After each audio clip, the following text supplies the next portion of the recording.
Beat me to it, half fair play. You can do the intro, Jack. Wait there. Yeah, that's all right. Either way, though, hello everybody. Welcome to what is going to be a really painful review for the next 2 hours or so, whatever we do. But either way, how's it going, everyone? We are here for the review of Plymouth Argyle 0, Millwall 2. Obviously, not very pleased with that. In the meantime, in the comment section, we've got Johan who's joined us. Hello, good evening. Fuck Mill scum. That's one for you already, Dan. He's a Charlton fan, he is. So there's something for you already. We love Charlton. We love Charlton. 28 years, still haven't beat us. Nah, fair enough. Forever in our shadow. and then Marcus Argyle fans joined. Hello, everyone. Less said about the match on Tuesday, the better. We could have been there a week and still wouldn't have scored. Josh Russell, Ipswich fan, saying predict us to lose again, Harvey, because we'll win again then. And then Johan saying South London is red. Josh saying 2-0 Hull, Harvey said. Obviously, Harvey didn't get that right at the end. And then John, Birmingham fan, joining, saying good evening all. But either way, of course, Plymouth Argyle 0, Millwall 2. Of course, the way I saw it, first of all, is that if that was another day and all those chances were put away, in my honest opinion, that could have been, I don't know, a 3-0 or a 4-0 win or some sort. It just didn't go at the back of the net. It was just one of those days at the end of the day. And at the end of the day, I thought we just failed to put all these in. As for Millwall, I personally thought it was a smash and grab, to be honest with you. They got their chances and they delivered. It's as simple as that. And it's going to be a huge confidence boost for them, I reckon, for the South London side after the dip in form the men from the Den have gone on to recently. But before we go into the complete disastrous, disappointing thoughts from our green side of things, we'll start with you, Dan, for a change. We'll start with the opposition in the Millwall end. How was that for you then? Oh, brilliant. I mean, I came down, spent a couple of days down there with Archie, and, I came into the game. I thought we was going to get turned over the way we've been playing, probably 3-4-5-0, especially considering you just stuck many goals past Norwich in your last home game. So to come away with that, I was absolutely delighted. It was brilliant away end, I thought, considering all things considered. Tuesday night, train strike the next day, for us to bring 600 down was a great effort. And made a lot of noise, and the players put on a performance which we haven't seen too much this season, particularly in the second half, where, as you said, we defended resolutely. A little bit of a smash and grab, but we've got to take those, especially away from home, when they come around. No, definitely. How do you felt like the overall performance from you lot went in general as a whole for the whole 90 minutes, and the players you felt that really stood out for the Lions during the I thought the first half we were pretty poor, to be completely honest. I thought we were second best most of the first half. Second half, I thought we were the better team. We started to take a little bit more time on the ball, just started to get our heads up. There was sort of the things we hadn't really done so far this season. That second half, to be honest, was probably the best 45 minutes of football I've seen Millwall play so far this season, which was quite pleasing from me. My personal man of the match from Millwall was our centre-half, Wes Harding, number 45 at the back. It was the first time he'd started a game this season, actually, and I thought it was a brilliant performance from him. Obviously, I've got to mention Zian Fleming with a goal and assist as well. But yeah, Harding was my personal man of the match. Yeah, no, fair enough. Where do you think you could finish in the table now at the moment after that win? Obviously, still early days, of course, been 10 days. But where do you roughly feel you could be at the moment now? Well, it was kind of after 10 games last season where we kind of turned a corner. I went on a run, and obviously, as everyone knows, we just missed out on the playoffs when we should have made it on the final day of the season. I mean, there's no reason why we could, this league's so tight, especially if you can get an early run together now, you can just get so much momentum going at this point. So, to be honest, the way we've played so far, I wouldn't rule out us being in a relegation battle or us being able to be in a fight for the playoffs yet again. We're too inconsistent for me to even be able to predict it. So I'll say slap bang mid-table for now, but it's probably be wrong. Yeah, no, fair enough. Of course, we'll go on to the player ratings in a few minutes' time from both our side of the pitch and Millwall's side of the pitch to see what we all give at the end of the day during this stream. In the meantime, I'm just going to read the chat for the time being. Marcus saying, I hope Hardy isn't going on another goal drought.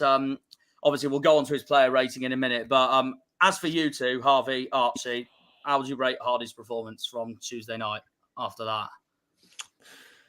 Well, really, it was really one of them again for Hardy, where he was becoming the creator, not the scorer. Simple as that. He does it every single time. He was doing it most of last season, where he was becoming the creator, and sometimes he loved to score when he wanted to. Earlier in the season, he did. Later on in the season, becoming more of a creator, and it's becoming infuriating now. But the thing is with Hardy, you've got to give him time. It is the Championship. He has already scored 5 goals already this season, which is amazing from what I thought he would bag. But so far, and the assists he's bagged as well is even better. Whittaker, we can say the same thing. But at the moment, we're early days. It's only 10 games. But give us a bit of time. I feel like Hardy will have to settle in. It's a new league. It's tougher. It's much more stronger. League One, you could basically say it's very, very weak league. But we're in with the big boys now, and you can't mess about. And we got made an absolute mug of ourselves on Tuesday. No, definitely. What about you, Archie? What do you think? Yeah, it's an interesting one. I think almost our fan base sort of set us up for failure somewhat. I mean, a lot of people on Twitter being very confident and it's only Millwall, or, you know, I mean, they're on a bad form. It's our home game. We can win this.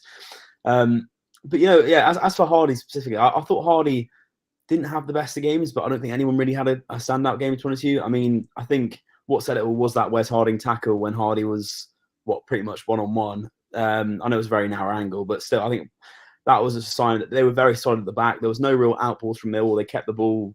They frustrated us. And I think that frustration almost kills a striker's game off completely. It sort of prevents them from being able to have almost a confidence to go and make those runs, because they know that the midfielders won't be able to break the back lines. So, I think it was quite an average game from Hardy, but you can't really just pin the blame on him, because I feel like quite a few of the players there.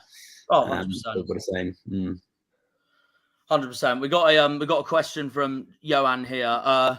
Now, honestly, Millwall is a good side, and what they do, never beat them. We're not that rivals; they're above us. But respect is important. Will you lot make playoffs? I guess another question for you here, Dan. Yeah, I mean, you know, listen, probably our problem was in the last few seasons, we weren't scoring goals. Now this season, so far, I mean, obviously our numbers haven't added up, but in a lot of games we've created a lot of chances, been unlucky to score. So I feel like that end of the pitch won't be so much of a problem for us. And, you know, as we saw, we didn't create as many chances as you guys on Tuesday night, but when we created our chances, we took them. So I think this season, there might be a problem with the case at the other end of the pitch. Obviously, we kept a clean sheet on Tuesday night. Brilliant. That's going to probably be the difference this season. I don't think it's going to be the top end of the pitch for us. I think it's going to be the back end. I now really expect getting a win. I mean, we've had a couple of wins so far, but that was against a poor Stoke side, a poor Middlesbrough side, and a poor Rotherham side. I think this is the first one we've had this season where we can go. We've beaten, you know, quite a decent team. We've had a solid start. Oh, no, definitely. John's saying here, you got shit housed by Millwall at home. It happens to us all at some point, sadly. That's very true. That's very true. It's another reminder for our club on basically welcome back to the Championship after 13 years. Marcus saying Cooper back, about bloody time. Let's have a prediction here. Actually, let's have a guess prediction. When do you think he'll be back by? Which game do you reckon he will be fully back by? If you're going to put into his perspective, really, for what I saw on Twitter earlier, he'll be playing a bit behind closed doors game against Torquay. So he'll be getting full 90 minutes. So if you're realistically going to put it into perspective, he could possibly get his first start very, very sooner than we thought, which is exciting, but kind of not at the same time as a lot of people are excited how Connor Hazard is playing so far this season, as he has had a mixed start, good, bad, but from mixed opinions from Argyle fans. But it's interesting to see who will really be our main keeper for the rest of this season. Really, that's all we could put into that. Really. Oh no, yeah, no, definitely. Any thoughts about that, Archie? I think I'll be able to properly answer that after the international break. You know, I mean, Connor Hazard's got a real tough competition in Peacock Farrell, who hasn't really been playing well this season. I don't think he's even been starting games this season for his club, but for some reason there seems to be some sort of bias with that manager there. But you never know. I mean, if he plays these 2 international games coming up, I think it'll be hard to. I think it'll be a real good battle between those two. And obviously, competition is always healthy, isn't it? Really, when you sort of two goalkeepers going at it, and that was really nice. It'd be really nice to see Cooper back, but I think you don't want to rush him into it. You don't want to rush him into 90 minutes. But as you said, yeah, it'd be great to give him one behind closed doors. I was hearing today that same with Gibson as well. Gibson should be getting a couple of minutes in that game as well against Torquay.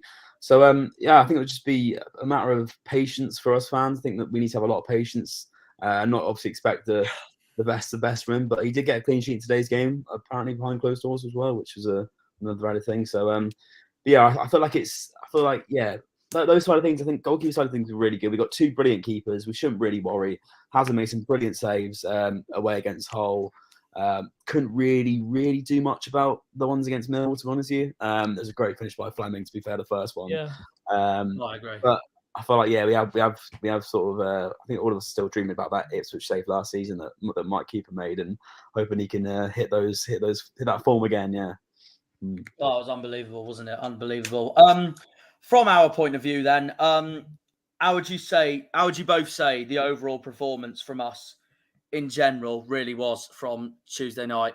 Well, one way I can describe that game is like Fleetwood last year, and I think a lot of people will remember that game. Boring as fuck. Oh, yeah. 0-0. I agree. Couldn't fucking get the ball in the net. Wasted so many chances and very, very poor in front of goal. Whittaker, poor. Hardy couldn't get the ball in the net. Ballymumba couldn't get the ball in the net. Azaz, poor on the ball.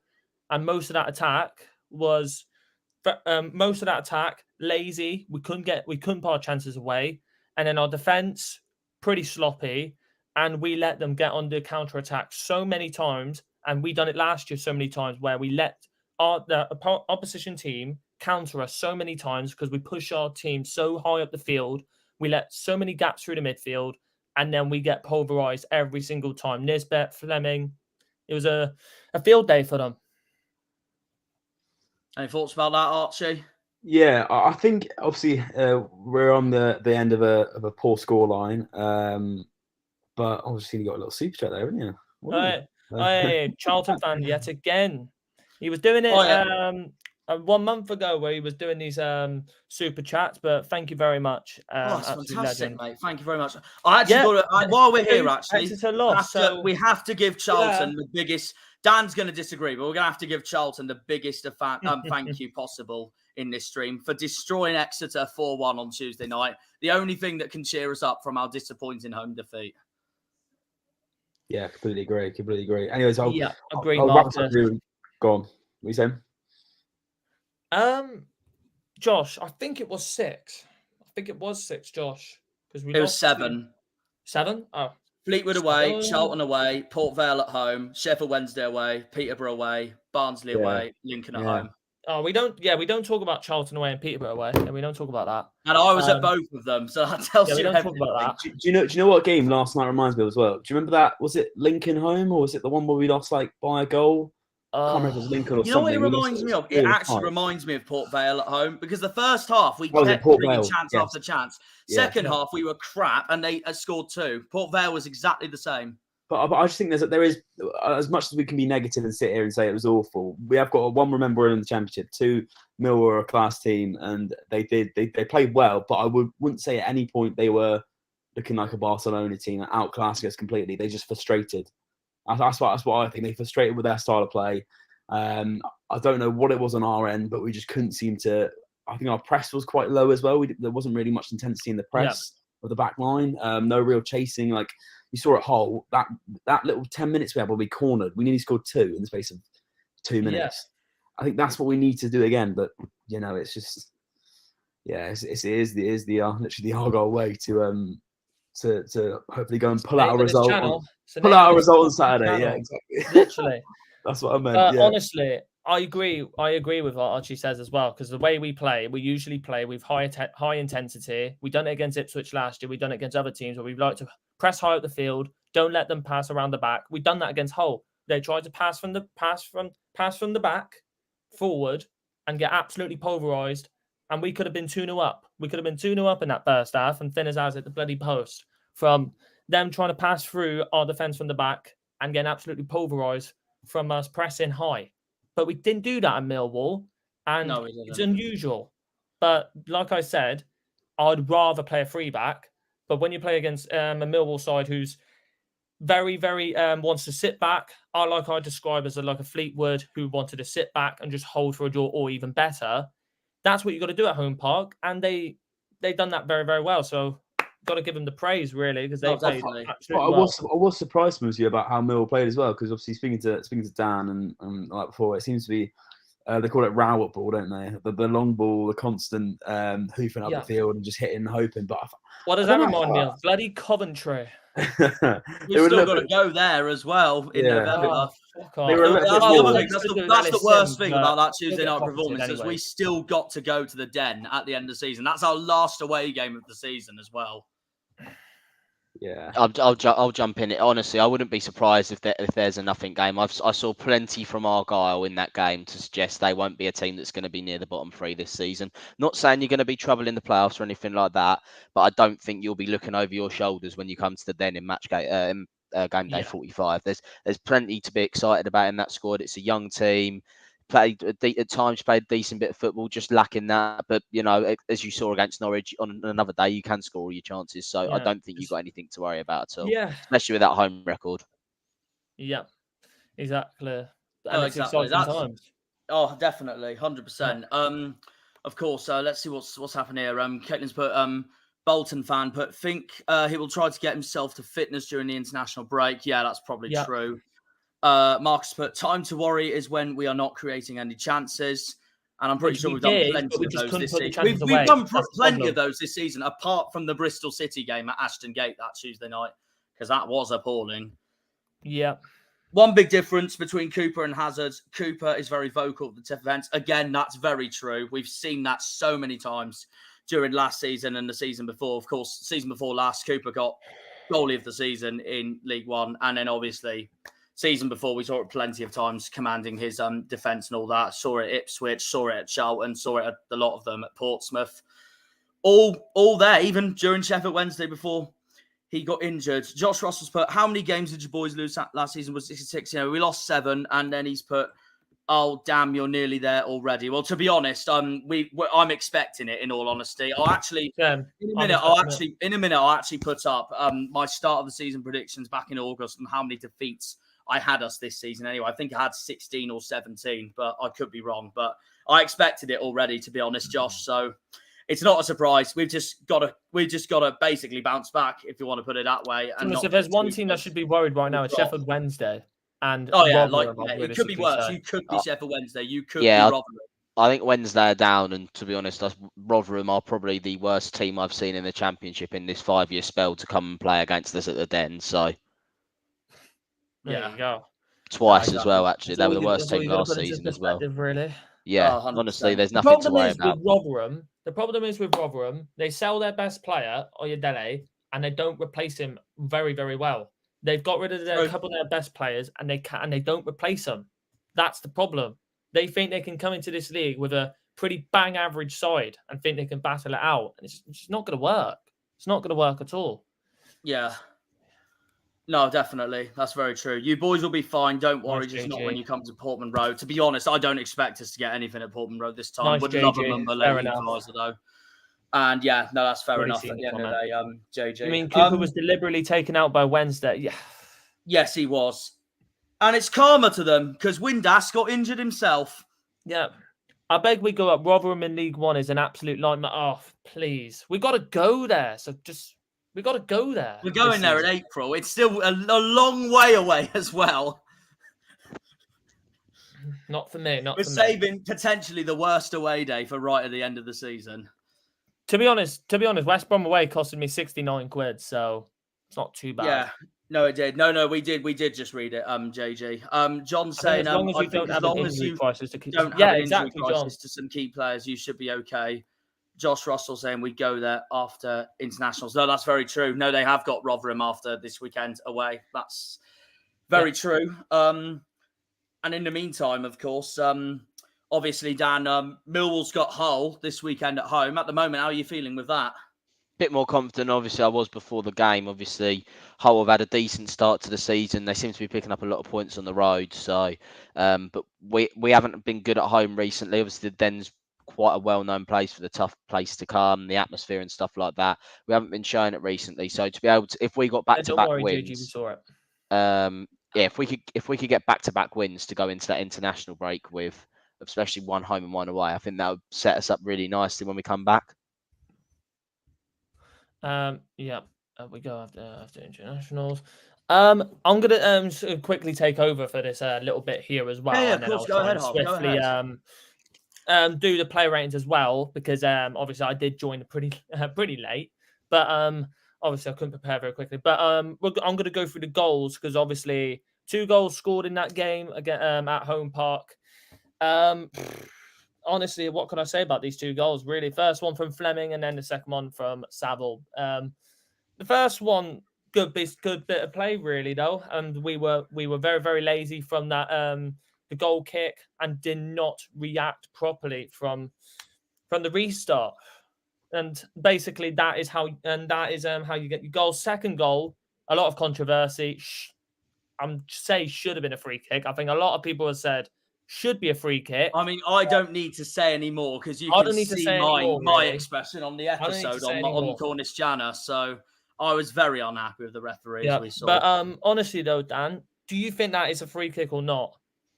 Yeah, I do think it's a free kick, but to be honest, I think the amount of bad refereeing decisions that will go against you over the course of the season, sometimes Exactly. you get them Yeah. decisions. You know, obviously, there's absolutely no complaints about it from me. Obviously, I think we probably would have seen the game out, but just to get that second goal right in front of the fans there was a special moment for the 600 of us who were in that corner. But yeah, I think, you know, it was a foul. But over the course of the season, you'll get them where some of them won't get given your way, some of them will get given. So, you know, I'm no complaints from me. Yeah, fair enough. Definitely. If you had Yeah. one position Argyle could go in for in January, who would you choose? Right. Okay, boys. What do we think? I was thinking defence. I was either thinking defence, either it's a tough one, really. But the problem is we have already got good players in the positions that we have got. But the only one I was thinking was centre back, because Brendan Galloway, he rarely plays, and I think he will end up leaving eventually.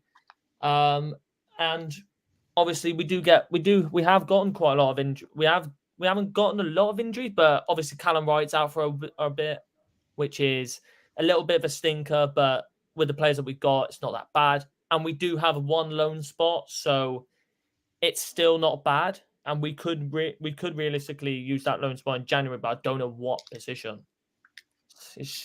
We'll see what happens, really. Oh, absolutely. We got another one any here. worse than they was in League One? Yes. Yeah, there's no question. I'd say similar, to be honest, because I've seen exactly the same in grassroots football as well. That Derby, the penalty we got against Derby, we were very lucky with that. We were very lucky with that. No, it's bad everywhere. I've seen it in grassroots football, and it's still atrocious there as well. I can name so many decisions. The one against Charlton, that handball, it should have been handball. So many decisions we should have had our way. Period. No, definitely. Fleming, I think Fleming scoring and being on form is the key for Millwall doing well this season for me. Any thoughts about that, Dan? Yeah, hasn't really been playing too well so far this season. Was subject of bids from Burnley. We turned down 4 up to reportedly 12 million in the summer. That was from a 1.7 million investment the previous summer. Got 14 goals last season. Hopefully now he can kick his season into gear. It was about this time last year when he got his season going, and the team as a whole got their season going. So hopefully something similar can happen again. That would be the ideal situation. But yeah, if we are serious about doing something this season, he's going to be the man we look to get them goals from midfield. Yeah. Holding midfield of someone in Houghton position. Everyone's saying Matt Butcher's not really the type of player to that could take us far in the Championship. A lot of people are saying, why have we brought back Will Jenkins-Davies? Because recently we just saw that on Twitter. Yeah. I don't know why. He's been recalled because of his knee injury, Jenkins-Davies. Yeah. I think he's recently got an injury. I think that's what she was saying today. He's got an injury, and they're likely to loan him back in January as well, which is fair enough. But really quick. Which I'm going to add. I think we actually might need a winger, because I know we have played Whisker on the right sometimes. Obviously, Mumber on the left. Oh, don't please! I don't want to mention that fucking guy's name, Tariq Wright. Can we not mention him, please, on this stream once? Oh dear. Oh, Can we go one? Well, he's thing already without mentioned mentioning it, that so there guy's we name? go. He's a liability. He's a liability. The way I see the holding midfielder one is, I mean, this might sound bad because obviously he's only just joined this season, but I can't lie, I'd replace Warrington. This is where I'd agree with Harvey England. Like, he couldn't even get in the starting team in Number two, and that's liability not usually 2.0. me saying stuff like that, because usually when we have new signings and all that, I usually like to give people a chance, see the time that we give and what they can perform. But I just don't think he's championship level ready. Same with Tyrick Wright as well, but I don't know. I mean, like that Bristol City performance, I couldn't agree any more, Marcus. Didn't really Seriously. do it for me, but I don't know. I mean, Couldn't agree. Could bring in a holding midfielder, to be fair, because I know we can't keep just relying on Houghton and Randall as our main two at the end of the day. But they both have been terrific so far this season. Yeah. I'm sorry, guys, but your recruitment, bar Whittaker and Mumba, was League One level. Interesting. It's an interesting one. I think Julio has been one of the best players of our club this season. Probably been one of our best signings as well. You can't say anything else about that. Plaguazello has been absolutely brilliant for us this season. Lewis Gibson, he's been brilliant for us so far as well. So we can't really say anything about him. Obviously, we brought back Finn Azaz. He's had a brilliant start. Connor Hazard as well. Connor Hazard, he's had a decent start. So we can't really say that it was League One recruitment when we've actually brought in some pretty decent players who have shown their worth so far. I'm trying to come from a unbiased perspective here, but like you've seen a lot of podcasts on Twitter. I don't know that what's that second tier pod and a few others. The second tier, they're rating us to have the best transfer window that we've had. I think we have had one of the best in the championship, and that's not me being me, but I'm pretty sure you could probably ask a couple of other fans and like from other teams, and they'd say up there what Birmingham but Plymouth is a name that's mentioned because we brought in, I said, 2 quality £1 million signings who I think they're going to be at least 10 million in a few years to come. And I could say this, a lot of money. but like I feel like they're definitely going to play in the Prem no matter what. But he said, Plaguey's a brilliant centre back. I personally think he's almost borderline or like top end, lower Prem even. I mean, see some of his highlights, the way he runs forward. But I mean, everyone has those off games. I think Millwall was one of those days where it's you just got to look at it and go, you know what, put that one behind us now. We've got a really important game Saturday, and we got to get the 3 points. But it's not a must win yet as well. That's what I think I should say. It's not a must win, I don't think, yet, because we shouldn't be worried at the moment because we're still 15th. We've got teams below us who are a lot worse, but I still think we need to treat every game almost like a cup final in a weird way. But yeah, definitely. I agree with Louis' comment as well. Yeah, I think a lot of people were a little bit unsure, but he's definitely injury though. James. The bit that made me confident for Gibson was Bristol Rovers fans telling me he's been excellent for them. So I was just questioning myself, going, can he do it again in the same thing in the Championship? And he has so far, personally, in my opinion. Yep, definitely. Warrington was brought in because of the Everton links, but he ain't good enough. Yeah, like Harvey England said, I basically just hit the nail on top, nail on the head there. Basically hit the nail on the head. There you go. I think it was a 34 minutes in. Good start, though, for the live stream. It's been absolutely brilliant so far. Oh, definitely. I was just going to say, for the time being, it just shows that the Championship's just so tight at the end of the day. If you think back at November last year, you had that clash between Reading and QPR, and they were top of the table. Middlesbrough were near enough bottom of the table, just near to what they were at the start of this season as well. And by the end of the season, QPR and Reading were near bottom of the league. Reading got relegated at the end. Middlesbrough finished in the top 6. So it just shows how tight it can be at the end of the day.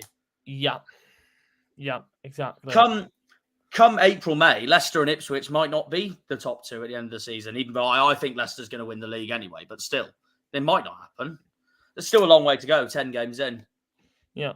And another stat for you as well is that Leicester City is obviously the best starting team in any Championship season. 9 wins, 1 loss, 27 points out of 30. And a plus 15 goal difference. Yep. But to be honest, I always knew they were going to batter the league anyways. Their team is way too strong. They have a brilliant coach who was previously under Pep Guardiola, Man City, so you can't really moan at all. Yeah, it's not exactly a shock when their bench is worth like 100 million quid, is it? Do you know what I mean? Like, exactly. Like Argyle are a similar club to us. Like our club record signings 1.7 million. Yours is probably around that mark. Probably might even be lower. Sorry if I don't know off the top of my head. We recently just broke it with Whittaker and Ballymumbo. Both 1 million. there you go. Like, how on earth are clubs on our level supposed to compete with clubs like that in that Exactly. respect? So, Yeah. If we did, it would be a dream come true. Warrington Yeah. was terrible on loan at Fleetwood. Why would you think he would? I don't know why. To be honest, JG, I don't know why, and I don't know why. To be honest, you got to pretty really say it's probably because of the Everton links. That's all I've got to say. Saxon Early, even though sad that he's injured as well, because Saxon Early looked really promising when he played against Watford. So that's all I got to say about that. The next part of the show, anyways, 36 minutes into the stream. It's been great so far. We're going to go on to player ratings right now. But obviously, as usual, rate the player from 1 to 10. And 5 and 6 being the average rating, and Archie and Jack can give out the ratings as well from the game for on Tuesday. And Before then, we do that, one Dan thing I can give his Millwall ratings out as well if he wants to. Yeah, he was alone, Caitlin. He was alone. I was just going to say before we do that, someone also I'd like to mention. Obviously, the night not the greatest night, but the other thing that can cheer us up from that win for Charlton. Guess who got sent off? Way! Will Abeson. I hate to break it to you, Jack. You know that red card's been rescinded now. I know, but still, I I don't. was about to say, know. that was probably the worst red card decision I've ever seen given by a That'll referee. do for me. And Bamford, 2 on one night. The Bamford one as well. You see that one? The Bamford against. Oh, that was terrible as well. It was Hopefully, mental, Bamford gets a long suspension. Can't stand him. No. I don't think anybody likes Leeds at all. Name Unless one player Leeds you would take themselves. from Ipswich for Argyle. Oh, either Hutchinson or Chaplin. I can't lie. Really? I'm going to go someone different. I'm going to go with Harness, and the reason being, Where would he fit, though? Where would he fit? I know, but the reason being, obviously, if you're going to pick anyone from that team, you would pick Chaplin because obviously he's or Broadhead because they're or Morsey because they've been like 3 of the best players, or Leif Davis. But if you're going to go realistically, like someone in the past few months who is not hugely started loads for Ipswich and has been linked with a move elsewhere, I just feel like he would fit in our system, Harness. But I don't know. But the problem is with Harness, yes, he is a good player, but he's a little bit injury prone, and that's the only downside. He'll probably be second best. He'll probably be second best out of the players we got. That's all I've got to say about that. But I will say about Ipswich, if Cooper ever does leave us, then I wouldn't mind Walton as a replacement because first of all, he's a brilliant keeper. Second of all, he's from Wadebridge in Cornwall, so I'm a bit biased with that as well. And third of all, he's an Argyle fan himself. So what more can you say? That doesn't surprise me, John, whatsoever. Of course, they're calling him a cheat. If you had that commentary was incredible. Right? I need to listen to it. I'm going to come in on that Ipswich question quickly as well, just from a Millwall perspective. I would probably want to take another player who hasn't really been mentioned. I'd probably take centre half Luke Wolfenden. I think he looks really good. Brilliant. Yeah. We still need a centre half, and he looks brilliant whenever I've watched him. Also, I don't think we massively need a left back. So we've got Joe Bryan and Ryan Longman on the books now. But again, Leif Davis, brilliant player, potentially one of the best actually. And do you know what the annoying thing is? He has not been talked about a lot, and he should be. He's gone under the radar massively, hasn't he? Last season, he was phenomenal, really, and he really is not being talked about. But the problem is with Ipswich as well. They've got Brandon Williams as well now, he's been playing right back a little bit. Good that he's playing right back. Yeah. He's not a left back. He's not a left back at all. You know what's interesting about Joe Bryan though as well? He's not just a former Premier League player, because of course he was at Fulham all those years. He actually had a spell at us for in 2013 for a bit as well. So he's a former player of ours as well. I didn't know that, to be fair. Obviously, I know about his Bristol City and Fulham. To be fair, he only appeared 10 times and scored once, but he still had a bit of a spell with us at Joe Bryan during 2013. I think everyone would like to take their manager, John, Kieran McKenna. Obviously, I know a lot about Kieran McKenna. Well, I know we wouldn't. I do follow United as well, so there you go. I mean, bloody Leicester were linked with him in the summer. It was either him or Ballymumba Josh. The only chance teams like Argyle and Millwall can challenge the top teams for money in the Championship is a top academy like Southampton used to have. Yeah. Well, speaking about that, we actually are about to turn into a category 2 category for academies. Category 2 with Brickfield. category. Yeah, I can't say it right. But I know with the new development of Brickfields being built, I think that's getting That's brilliant. That. Yeah. And our youth team's also on the way up as well. We won the Professional Development League last season. Our youth team did. Nice. And we had Romain Essa, who came on off the bench. He's only 18 years old. And Idemar Maku, who was on the bench. He's only 19. Them two have been two of our best players potentially so far this season. So, there is the market there. Yeah. What's that for then, Dan? Is that for like a sort of London League competition or something for Millwall? No, it was a national. It was a competition with it's like academies around the league that aren't basic. It was like the one down from like all the top academies, but stuff like that. But I went to the final at the Den and we played Sheffield United under 21s and 1-2-1. So there's a lot of potential there in our youth team. Yeah. See, the thing is, John, he could possibly, but no, I don't think he will. I genuinely just signed him in contract. I swear as well. I genuinely don't think he will. I genuinely think in a few years' time he'll take Ipswich up to the Premier League. Yeah, he is. He's building something, Josh. Kieran McKenna has been Man United coach for years, and this is his first proper time being a manager. So yeah, I don't see him going anywhere, to be honest. But mainly, we've got player ratings wise. Archie and Jack can say their ratings throughout this. Starting from goalkeeper. Well. Yeah, no, I was just going to add on to that. Just going after our player ratings. Dan can give us our player ratings for Millwall on Tuesday night. Mm-hmm. But Hazard being a what is it, 5.2? That is 2. Yeah. He didn't really have much to do, and he conceded 2 goals. Yeah. Well, it's an interesting one. I'd say a 6 probably. I think it's a very average performance. I thought. It's quite hard to judge a keeper, and they couldn't do anything like 2 goals really, and he didn't have much to do as well. No, exactly. He didn't really have much of the ball, so I'd say a 5-6, 5-6 for me. Yep, fair enough. Mikel Miller, one player that, obviously, in particular, Liam has been criticising as well, and I did criticise him a bit when we played Preston in particular. He was terrible against Preston, in my opinion. Tuesday night, I thought, to be honest, on Tuesday, I thought he was a lot better than that, in all honesty. He was. Man of the match for me. Man of the match for me on Tuesday. Genuinely, I think Miller was one of the best players on the pitch. Like, I thought the way... I mean, it's obviously it was a real difficult night for him against McNamara, but I thought what he made of it with him and Mumba, that left side, the pace, I thought he was one of our best players, or at least one of the most underrated players from Tuesday, yeah. Ignore his 50p header then for the first goal as well. Except from that, yeah. Oh, yeah. No, apart from that, yeah. Yeah.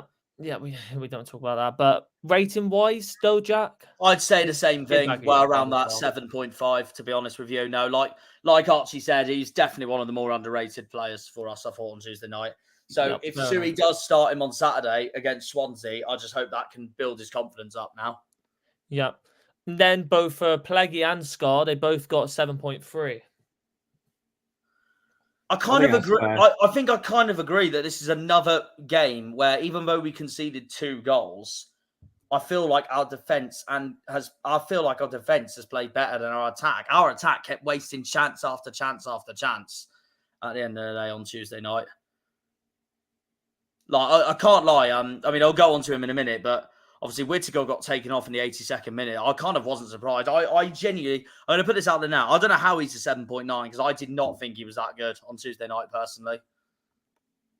Fair enough. As for Julio and Dan Scar, both 7.3s.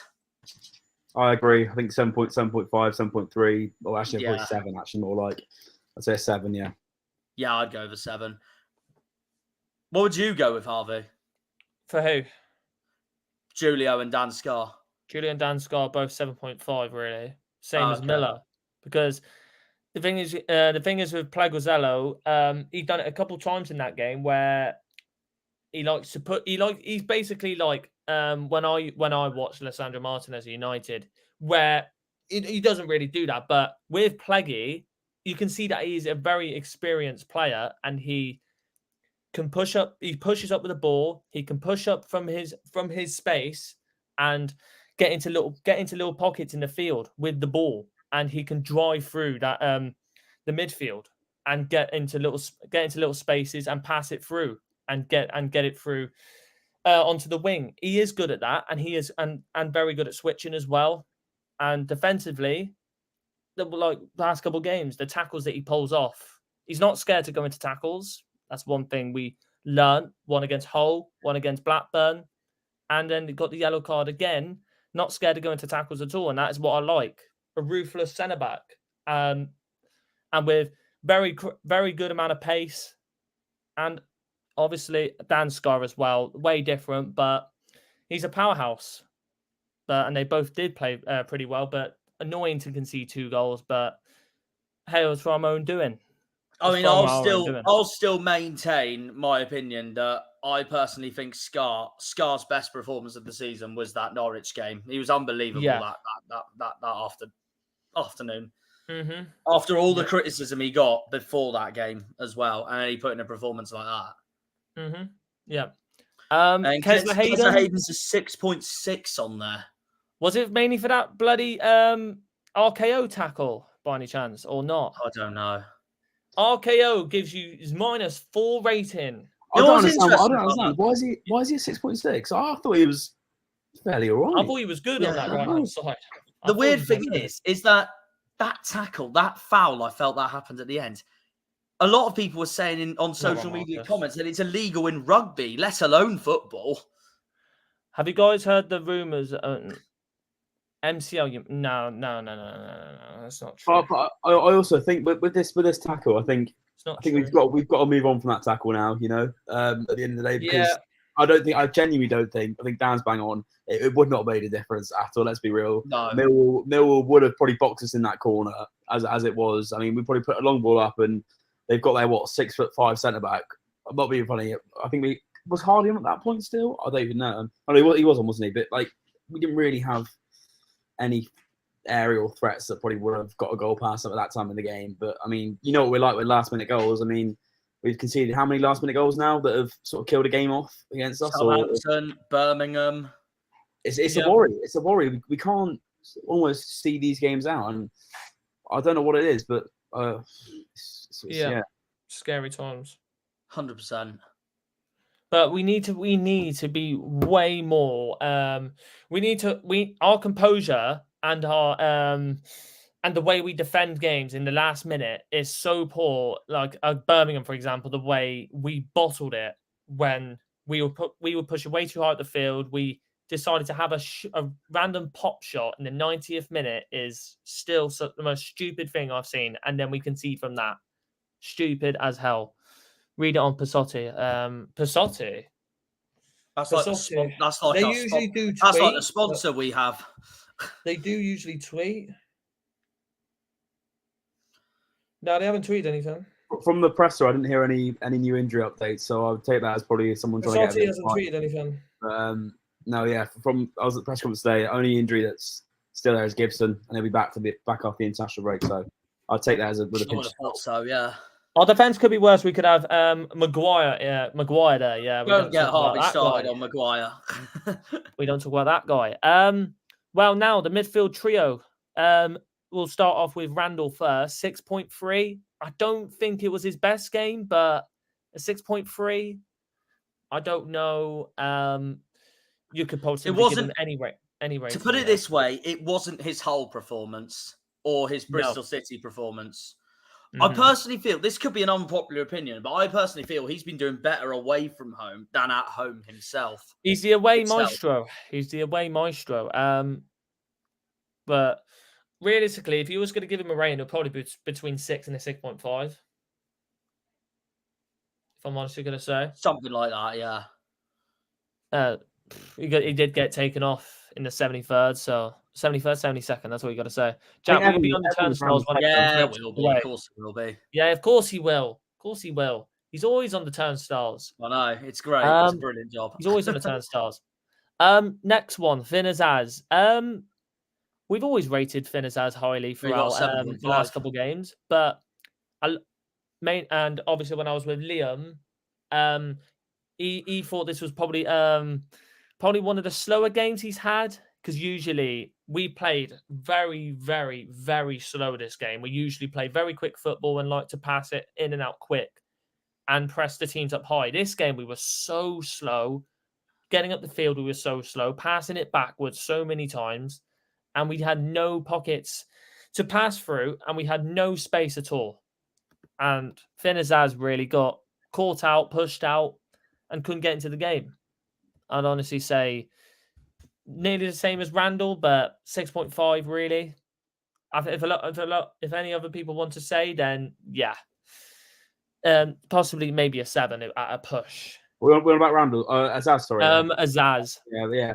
I think he's. I think I said it's really weird, because I think it's the first time where I think everyone was the same sort of level. I think everyone was around a 7. It felt like that, Exactly. didn't it? I think There was no standouts. There wasn't a player where you went, oh yeah, he's had a brilliant match despite us losing. I think they're all just fairly average. I mean, I don't know. I mean, actually, you know what? It'd be interesting to see what Dan thinks from an away perspective. Actually, I'm gonna try and drop him in it. I mean, mate, I know it's not my podcast, so apologies for interrupting. But what do you think, mate? Like, do you think we had quite an average performance? I mean, you haven't seen us week in, week out, but yeah. No, I didn't think there was that many standout performances from Argyle. I think there was a very solid base there as a team. I probably would have said I personally thought your best player was probably your number 4 Horton in the middle of the park. I thought he was probably your best player on the night. He's been brilliant all season so far. He would probably have been my best the best player for Argyle on the night. Jordan Houghton, yeah. And I will admit, I didn't think he'd cut it this season in the Championship, and he's proved me wrong massively. He's been the most underrated player in this team. 100%. And I agree with that rating that he got given as well. That's what happens generally with CDM. Oh, I feel like defensive midfielders are generally the people that are probably the most underappreciated in most teams. JG has asked for Jack. JG, go on Cornish Janner on YouTube, click on one of my videos, and then just read one of my descriptions, and my socials will be on there, mate. Yeah, there you go. And now the front three to finish off. We have Hardy first of all, 6.2. That's very low. That's very low. That.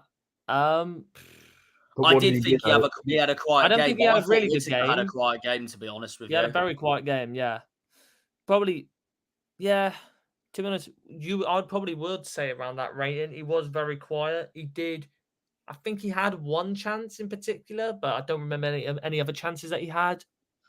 The chance that baffled me the most, I can't remember who tried to put it in the net or whatnot, was when I think Whittaker crossed it in. We had it right in the box, could have had a shot straight away, but we fiddled with the ball far too much, and then Millwall had the chance to clear it away. I'm like, why the fuck didn't we have a chance then? Yeah. Stupid. It was near at the end of the second half before Millwall scored their second goal. Yeah.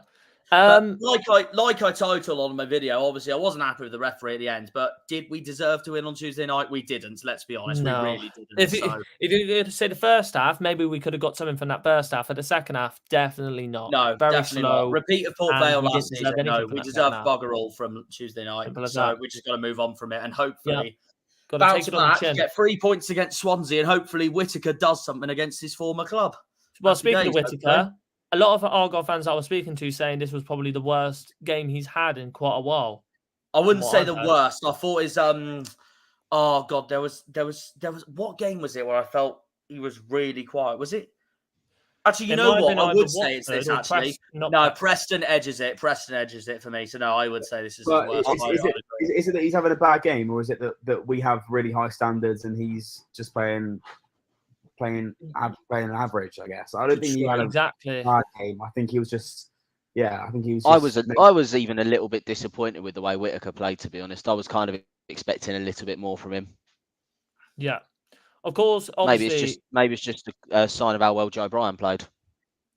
Probably, yeah. But maybe I think the thing is with both. I think with both Whittaker and Mumba on this. Well. Obviously, they're both brilliant players, but I think the fact that we're coming in as League One champions, and those two know they have been standout performers from League One last season. I feel like there's also a lot of pressure in their heads as well, to try and replicate that into the Championship this season. Whittaker, especially when he's got that number 10 on the back as well. Yeah. But I'm going to say not even a 7, if I'm honestly going to say. 7.9 got given is very, very high. I don't think he's worth 7.9, if I'm realistically going to No, say. I agree. 6.5, if I'm honestly going to say. If I was an Argyle fan, I'd be terrified if Hardy got injured. Don't think you have anyone near his level in backup. The only one is Mustafi Bundu. Yeah. Well, that's the only strikers we have. Bundu and Ben Wayne, and then we have our youngster Isaka. We have I 3 can't lie. strikers. I would like to see more of Isaka during this season. I know. Yeah. I don't know. A little early. That's what I'm thinking. He's a little too early. I'd still like to see him have a chance. He won't get in front of Ben Wayne. He won't get in front of Mustafi Bundu. Realistically, that's all I've got to put. Mate, if it was still, if we were still in the Carabao Cup, he might have got a chance, but I don't think he will. Final one, Ballymumba, the other player out of the double whammy of the permanent £1 million signings. Yes. Another one where he was all right. He did link up well with Miller on that left-hand side, but probably another game where you'd probably give him a 6.5 or a 7, if I'm honestly going to say. Would you agree with that? Yeah, probably. I agree. Yeah. I'll just add on to Marcus saying, to be honest, I kind of agree with Marcus on this one. Yeah. I'd give him more of a chance than Wayne, to be honest. I'd probably send Ben Wayne out alone. If I was the manager, I would. And then honestly, I don't know if I'd right send him on loan, but he's just such a cup competition person at the moment. I'm not saying any manager is a fucking pleb, but the thing is, I'm going to say right now is, if I was a manager, I would send Ben Wayne out on loan and get a lone striker in. Simple as that. I would, because Ben Wayne needs more game time, and right now he's just not cutting it. Same as Tariq. What would you say about that, Archie? It's a tricky one. I think Ben Wayne's he's a clearly talented player. I mean, I'd personally really like to see him have 90 minutes just to really prove to Shuey. But I mean, I preferably, I mean, if we're to talk about a potential loan for Wayne, preferably like to see him have 90 minutes on this side of January at some point. Maybe to give Hardy a rest, or maybe not 90, maybe like 70 minutes, just to really give him that chance to use. I mean, he's a big lad. He's physical. He's what we sort of need, really. We need that sort of Cosgrove type player, and I feel like since he's first came, he's definitely improved 100%. But we just need that sort of string of minutes, and definitely. I mean, a goal 100% would boost his confidence so much. And that's same with Hardy right now. I mean, Hardy's not scored in a couple.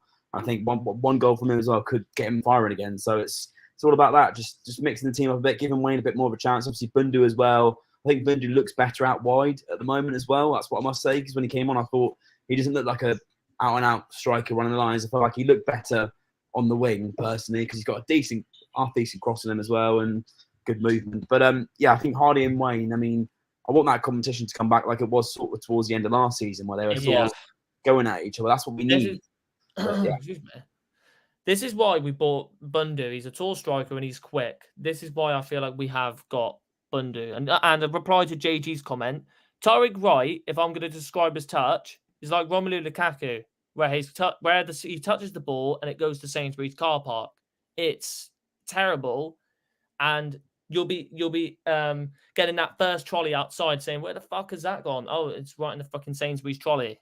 It's so shit. He tries to touch it and it just goes, bye, see ya. That's one person I'd definitely send on loan in January. Yeah, terrible.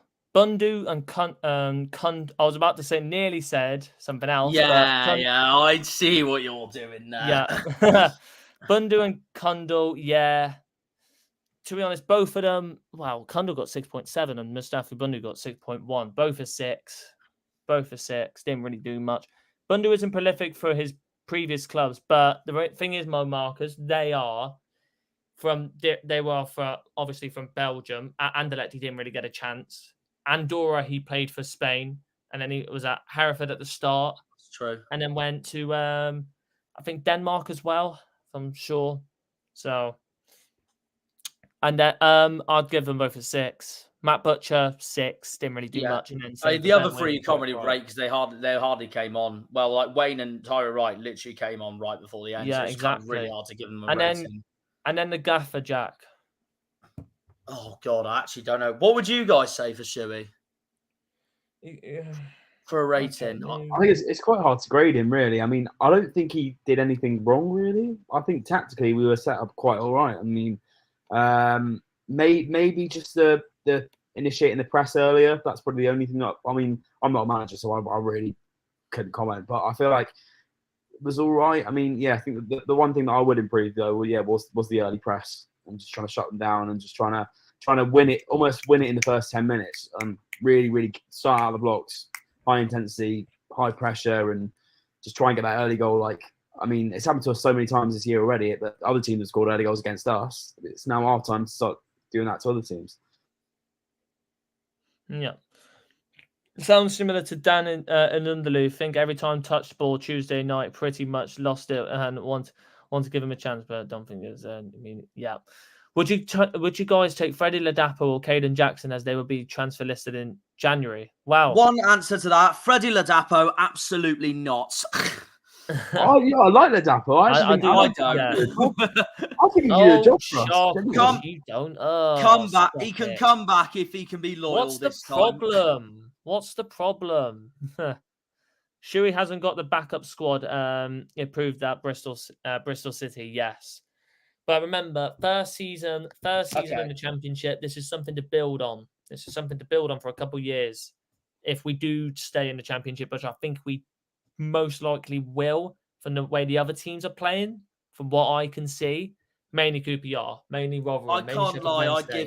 I give Shuey a rating of 5.5.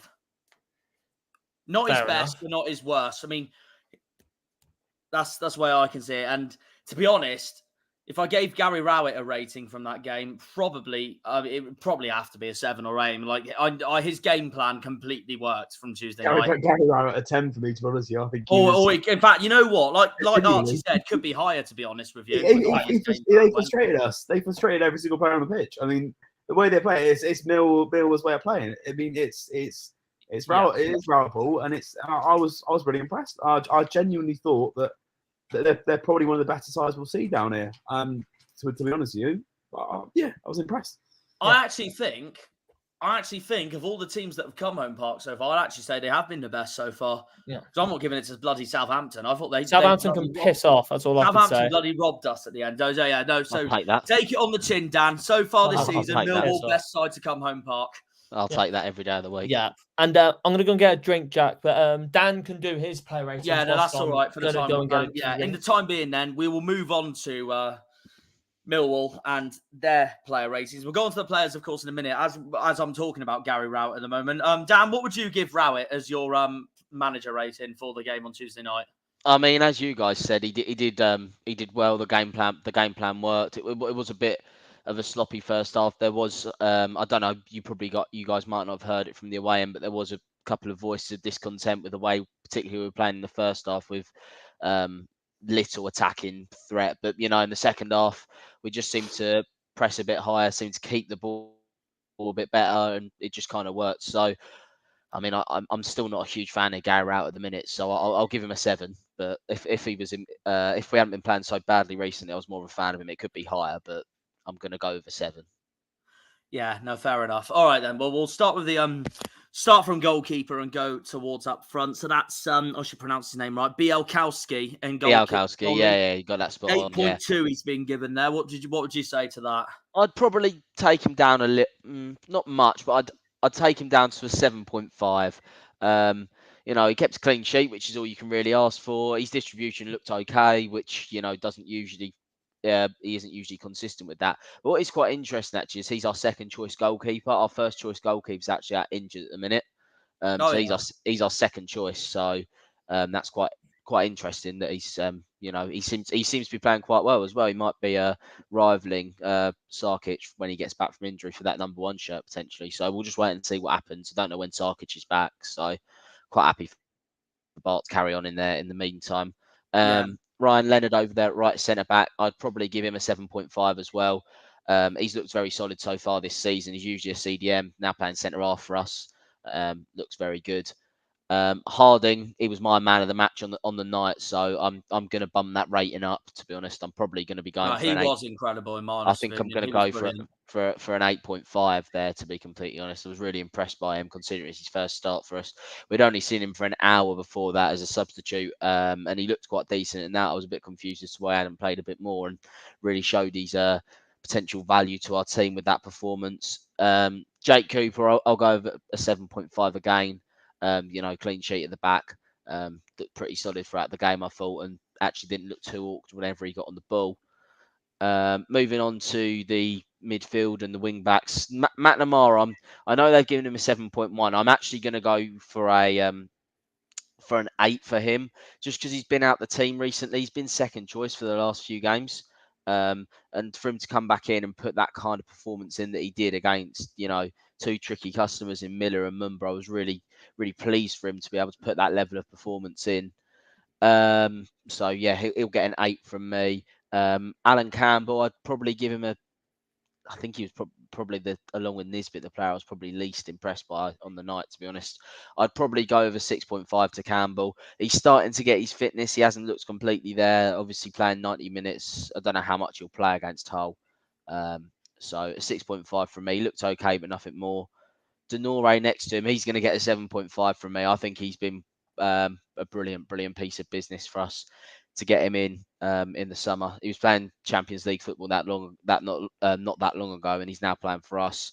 So yeah, I think he's been brilliant for us.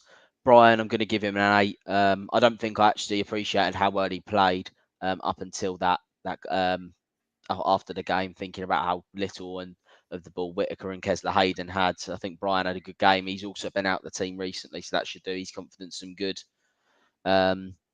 Fleming, I'll give him an 8.5. I'll put him on par with Harding. He doesn't give him Fleming man of the match.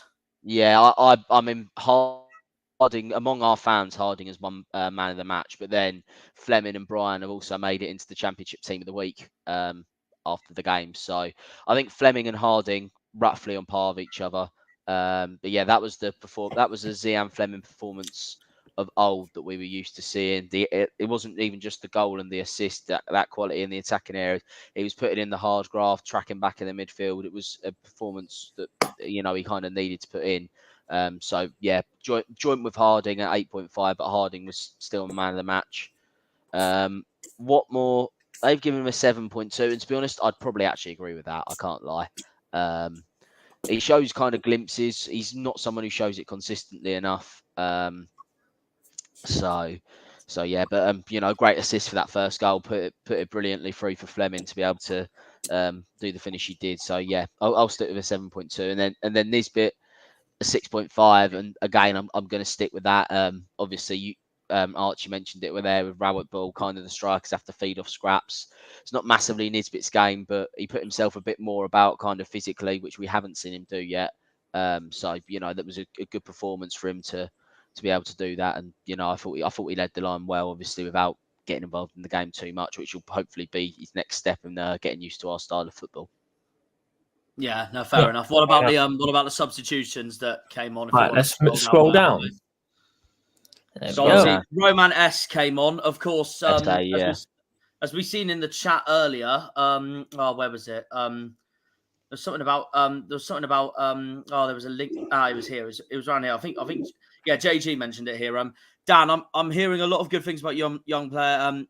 Essay, you pronounce it? Essay, yeah. Roman Essay. Heard through a good source that Chelsea are keen on signing him. I mean, there will be interest in him. I'm not silly enough to sit there and say there's not going to be interest in him. He's an 18-year-old winger. He's very. I think he'll end up playing number 10, to be honest.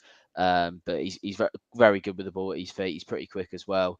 We're trying to bed him in a little bit and not try and fry him straight in at the deep end. But on the whole, when he's played, he's certainly impressed me this season. And he signed a long-term contract when he got given a professional deal. So we know we're going to get a good fee if and when he does go. I think it is more of a case of when, but he's a very good player. I think he will go on to play for England one day. I know that's a big statement, but I don't have a problem making a statement like that. Yeah. Fair enough. Norton Cuffy. Oh, well. I rate Norton Cuffy a lot. If there's one player that I do rate quite a lot when I watched him last season was Norton Cuffey. Yeah, he's been okay for us. Hasn't set the world alight. He was playing pretty much. Well, he plays all the games since he signed up until Tuesday, then came out the team. I mean, he wasn't on for that long, so I'll give him a 6. I'll give Murray Wallace a 6, and I'll give Mitchell a 6, just because none of them were really on for that time. But George Saville, honestly, what a man! He came 3rd in our Player of the Season vote last season. He's for some weird reason really struggling to get a game. So far this season, which a lot of our fans are gutted about him not being able to get a game. Yeah.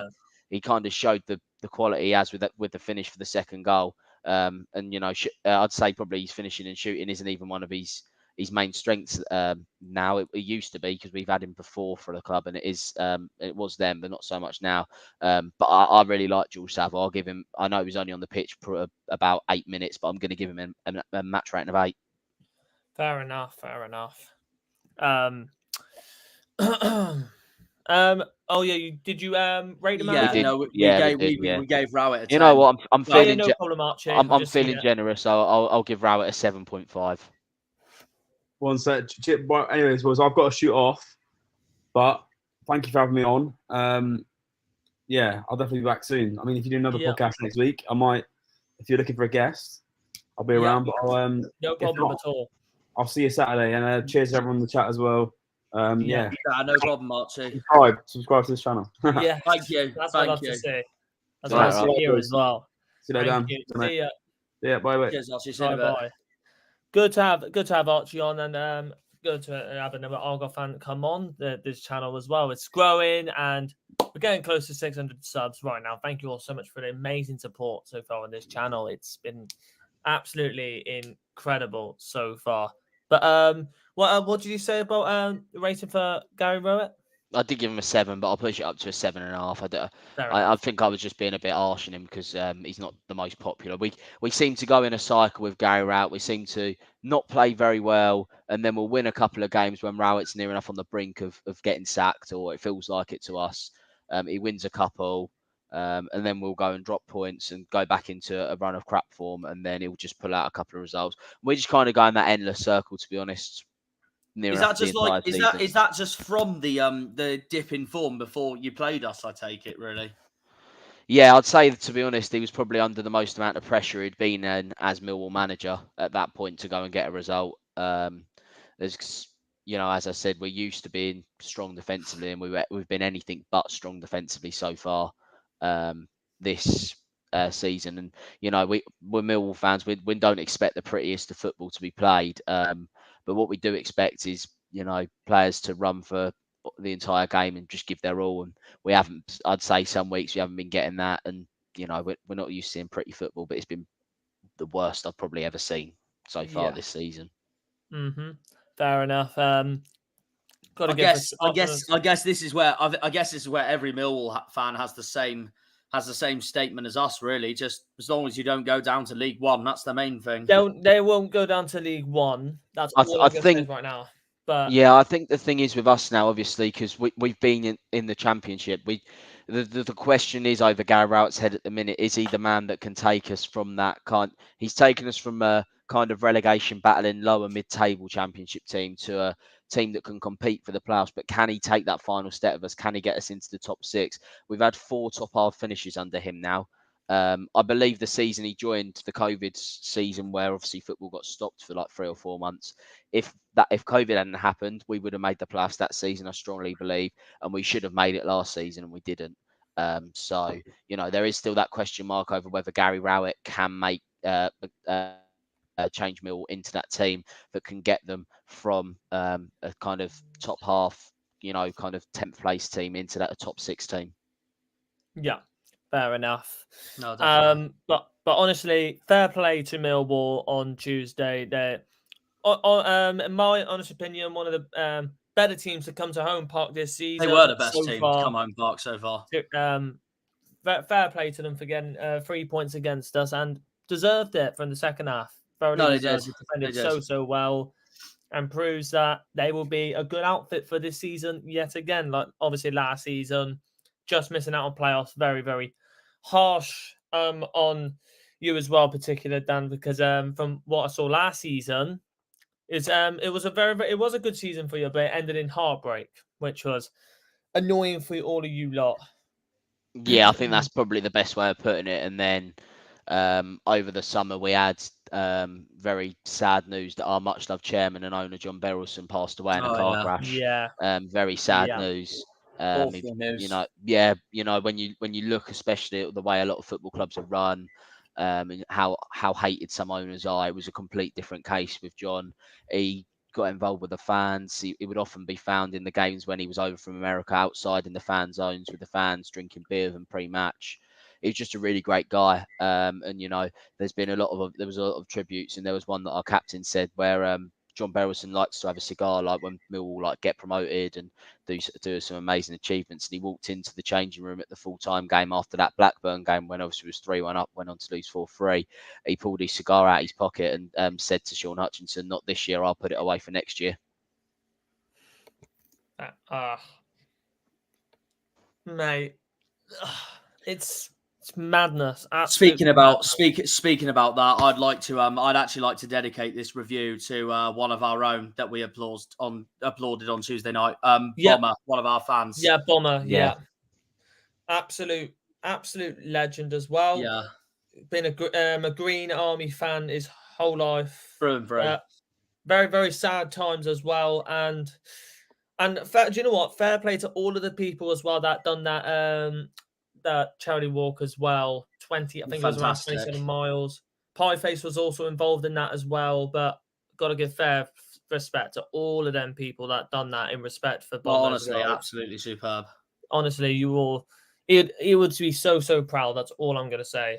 Be so proud of everyone involved in that particularly. But carrying on for the stream, we'll probably be going through the predictions, who won the predictions, and that will probably wrap it up for today. We'll probably end up taking it to around probably 1 hour and 25, maybe around that. Probably an hour and a half, to be honest. Probably but an hour and a half. Anyway. We'll see how quickly we go through predictions and talk about the teams. Yeah. So basically, this part of the stream, Dan, is us lot talking about the other 22 teams. The other 22 teams that played.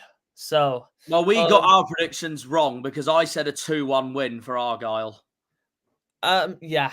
Obviously, do you know what we will do? Obviously, the Argyle one we all got wrong. I said to Archie just quickly. I said to Archie before the game there, we're either going to get turned over 4-0 here just because of the way we're playing and the way you guys play at home, or we're going to basically shit house a 1-0, which nearly happened. It was going to be either or with us.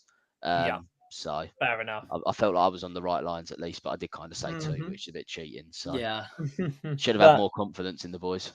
Yeah. None of us got any points for that the game, anyways. But first one we will go to for the rest of the other games is Birmingham Huddersfield. I did predict that Dembele would score, but I didn't expect it to score twice. It just shows right now Siriki Dembele is been a very magnificent signing for Birmingham, and he obviously recently come back from injury as well. Clearly, a player that they have missed a lot so far.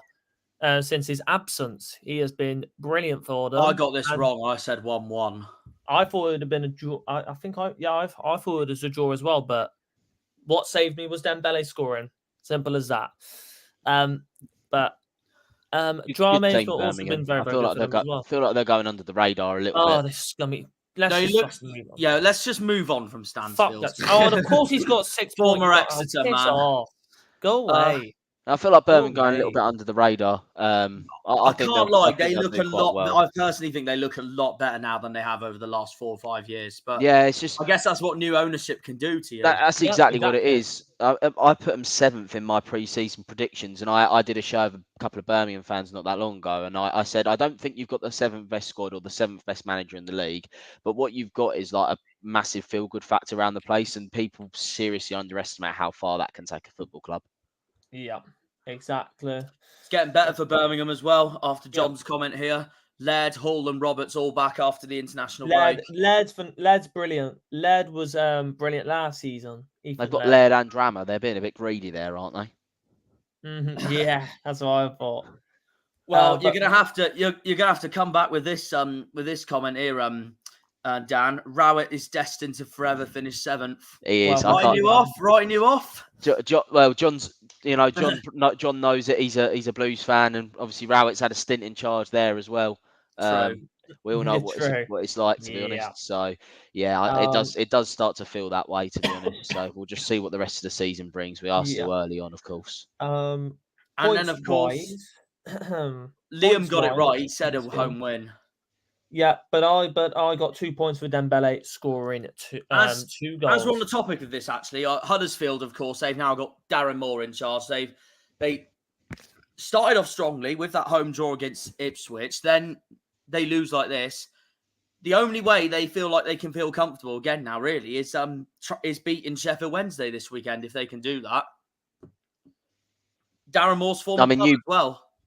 I mean, as you boys kind of said, you've counted Rotherham, Sheffield Wednesday, and QPR as teams you're pretty confident are worse than you. I reckon you can probably add Huddersfield to that list as well, to be completely honest. I feel like them 4 teams will be probably the bottom 4 teams in the league. Unless QPR sack Gareth Ainsworth and get a competent manager in, I feel like that could be a QPR saving grace. That would be a saviour for them, 100%. You'll be interesting. Imagine they bring back Michael Beale because he's now gone from Rangers. Well, they might do, but to be honest, I think them bottom 4 teams, and then I think there'll be like a huge points gap up to 20th place. To be completely honest, I think them 4 teams at the bottom are going to be quite far adrift. How in particular though, John Merrill in the chat, how did you feel they played in so what I'm gonna say? Being reported in our local news, it reports that we're lining up a loan deal for Amad Diallo in January. Yes, that is also true. Some signing for Ipswich if that happens. That is true. I have seen that actually because I follow a lot of Manchester United news reports as well. That is true. He is in. You know what that shows? You can tell they're on the up. You can tell they're on the up right now. Yep. But honestly, fair play. And obviously, I'm not going to say anything because I do like Kieran McKenna because obviously he was a former Man United coach, so I can't really moan. Yeah. So I can't say anything. But the next, speaking of it, speaking of them, it's interesting actually they won this match 3-0 because before this game, Hull's record against them was phenomenal. And Ipswich has just gone in and just done that to them. Yeah, I'm not going to talk about it because I put a 2-0 Hull win. So yeah, we both got this wrong because I said a 1-1 draw, but Liam got it right again because he said Ipswich to win. Liam put 2-1 Ipswich. Yeah, Harvey England put 1-0 Ipswich and had Chaplin to score, so that's 2 for him. And then Darryl got 3-1 Ipswich. Believe it's a 1.5 million loan fee. That is not bad at all. I'm telling you now, that is a really good deal. That you're getting a really good player. I mean, obviously Ipswich have got rich owners, but for clubs like us, 1.5 million to get someone in for 6 months, that's obscene money. Yeah. Well, and then of course Hull, how much money they got. And then of course Hull, who we played last weekend, got a brilliant point. This is who you've got this weekend, Dan, coming to the Den. Yeah. That'll be a really good game to keep an eye on. They've got some good players. I think. Obviously they made that Philogene.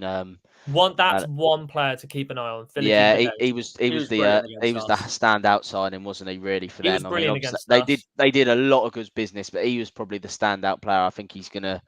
Well, it looks like he played on the left, so if he starts on the left again, I think he's going to give either Danny McNamara or Norton Cough. Well, I feel like whichever side he plays, he's going to give that wing back a lot of problems. He played on the right against us, which is very interesting. So. Yeah, and then the next one, Middlesbrough, 2-0. They're back on the winning form again, and they've done it the exact same last year where they were poor at the start, now starting to bring their form back up.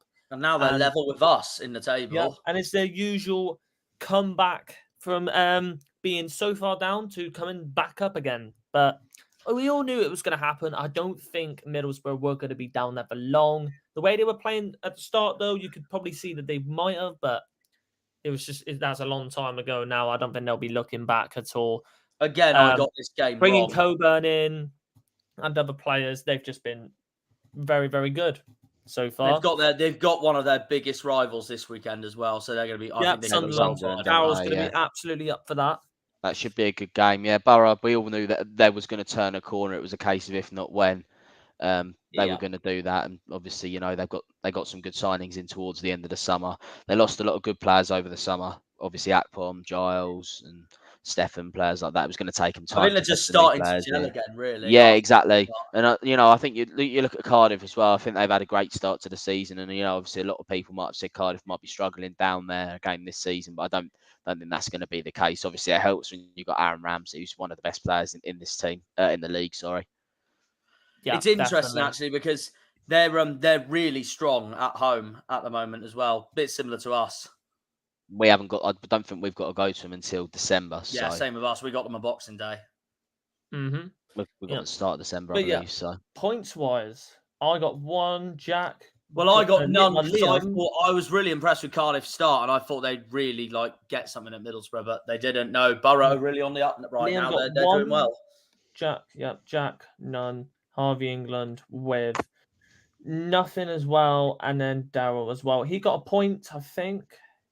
Yes, he did. He put 3-1 Borough. Fair enough. And then obviously Plymouth Argyle versus Millwall. Stoke Southampton, I think. Now, this was the one game I think I got spot on because I said Armstrong to score and a 1-0 Southampton win. Which Armstrong did you say to score? The one, literally that one that scored as well. Okay. Adam Armstrong, yeah. Yeah, and it was Stuart Armstrong who scored. I hate to ruin it. It was Stuart Armstrong who scored. Oh, yeah. Stuart. Yeah, well, I mean, I went with that Armstrong other way. I've gone with the other Armstrong this weekend for when they play Rotherham at home. But no, I mean, I looked at the highlights of this match. Obviously, Saints ended up being the better team. But I'll tell you what, I thought Stoke gave it a really hard one on them, to be honest with you, I thought. But I think the problem I thought that I had with Stoke during this game was that I just think they're really struggling to have a 12th man behind them at the moment, meaning home fans. But I could be wrong. They could be different by the time we go there, which is all the way in April. That's our penultimate away game of the season. Stoke. We've already played Stoke at the Den, and they did a lot of business over the summer. I think they were the most active club in the Championship, and on paper they've had a good window. I do think it will click for them, but I do think obviously Alex Neil, Stoke are quite ruthless, and they've spent a lot of money this summer. So I feel like he needs to string some results together because they have started the season quite slowly. Yeah, JG, yeah. And that, I think, for us, I think we played a little too... maybe we played our wing backs a little too deep, but the way we played a 5-back against Hull, and I don't know. But if Millwall, to be honest, the way Millwall play, they play with wing backs, basically. They do play that. The wing backs, they actually attacked quite a bit, to be honest. They haven't been that kind of help, to be honest. We haven't seen the wing backs do that. I could see you getting a result. I could see you getting a result for sure in that game. Was this the Millwall Hull game? Yeah. I'll admit this might be a spoiler for everyone for tomorrow, but I have put my prediction down already. I've gone with a 0-0, to be honest with you. So, fucking hell, here we go. Who knows? Who knows? Getting his fucking boring predictions out again. Me. You say me boring. I go with the most outrageous ones out. If you want boring predictions, ask Liam. Well, to be honest, Liam just goes... This is a 2-0. This is a 2-0. This is a 2-1. This is a 1-0. Just the standard 2-1s and 1-0s. I'm just going to look at the bookies. I'm just going to see who's the favourite, and then I'm going to look at the bookies again and see who's the favourite goal scorer. No. And then the next bit is, that team's better than the other team, so they're going to win. Yeah, that's all he does. But we'll see. We'll see who wins the predictions this week. West Brom, Sheffield Wednesday. No surprise. I think it was realistically Wednesday are just so poor at the moment, and obviously Zisco's been sacked now, so depends on who comes in now, really, for them. They're saying Warnock's the favourite, but I wouldn't be surprised if it was someone else. Mm-hmm. But points-wise, I got 2. I put Swift to score. Jack, I think you got 2 as well. I have 3-0 West Brom and also Swift to score. Yeah, you put Swift to score. Get in. I joined the club with me. Nice one. Liam put 2-0 West Brom, but he put Thomas Asante to score, so 1 point. Harvey. Yeah, I'm not confident for West Brom away in 2 weeks' time, depending on how they do tomorrow night at Birmingham and how we do on Saturday against Swansea at home. And we played West Brom about 2 weekends ago now. Yeah, it was. It was the 0-0, wasn't it? 0-0, yeah. They weren't that good, to be honest. I thought they'd be a lot better. Like the first half, we was much better. Second half, they were the better team, but I thought they'd be better than they were. So. maybe Yeah, don't be fair so down. I think there's weaknesses in Nah. that team. I think you look at that attack and you go, it's a very good attack, but you kind of look at that defence and you think there's definitely a weakness Like there. Bartley, yeah. Yeah. And Oh, no, Peters former as well. Green. Former Green in goal. Oh yeah. The only Former thing I Green. can say though is that hopes-wise, we should be due an away win soon. Yep. Definitely. I hope we get that away win sooner rather than later. Repeat of Derby all over again. Yeah. And now to the Wednesday games. There was obviously another 6 games on a Wednesday. First one being Coventry City versus Blackburn. An 85th minute winner to give them all 3 points at the Coventry Building Society Arena. For once, if you want to this really is a say that game name. at home where Coventry haven't thrown away the 1-0 lead. Yeah, like but they haven't at thrown Huddersfield. a lead away. Fucking hell, it's a miracle. But Coventry so far this season, they have been mediocre. I wouldn't say Inconsistent. mediocre. I'd just say they've been completely bang average. They've been around. I'd go bang inconsistent. average. Yeah, that's a good word, to be fair. Yeah, but so far, With but the I manager could that say the Mark same for Robbins is Blackburn as well. Like they've been a bit slow so far. you could say the same for Blackburn as well, though. They haven't been that exciting.